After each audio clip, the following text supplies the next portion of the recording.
लाहौर में dolphin force जमीन पर गिरे मुलजिम को पकड़ने की बजाय उसे गोलियां मार दी। फुटेज में मुलजिम को भागते और फिर गिरते देखा जा सकता है। एहलकारों ने गोलियां मारने के बाद मुलजिम का पिस्टल पांव से दूर किया। डॉल्फिन फोर्स के मुताबिक 4 मुलजिमान रिक्शा खातून को अगवा करने की कोशिश कर रहे थे। फायरिंग के तबादले में एक मुलजिम मारा गया जबकि 4 फरार हो गए।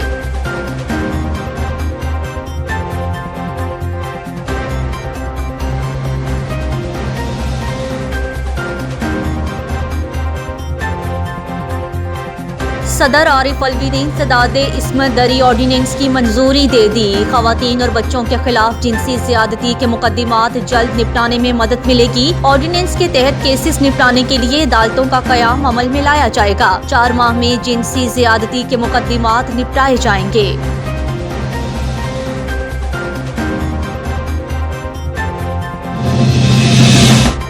कोट लखपत जेल में बिलावल भुट्टो जरदारी की शहबाज शरीफ से मुलाकात। वालिदा की वफात पर इजहार ताज़ियत। मुलाकात में PDM हुकूमत मुखालिफ तहरीक, लॉन्ग मार्च और इस्तीफों के मामले पर तबादला ख्याल किया गया।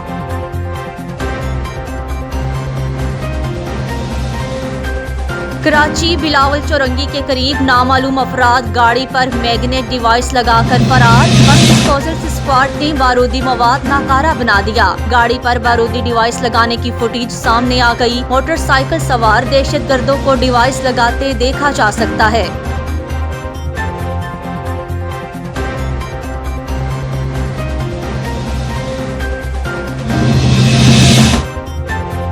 लाहौर जलसे पर मरियम नवाज के खिलाफ पर्चा कट गया। थाना लारी अड्डा में शाहिद खाकान अब्बासी, साद रफीक, एहसन इकबाल और राना सनाउल्लाह समेत दीगर रहनुमा भी नामजद। कारी सरकार में मुदाखलत, कौमी विरसे को नुकसान पहुँचाना, कोरोना SOPs और साउंड सिस्टम एक्ट की खिलाफ वर्जी की दिफात शामिल।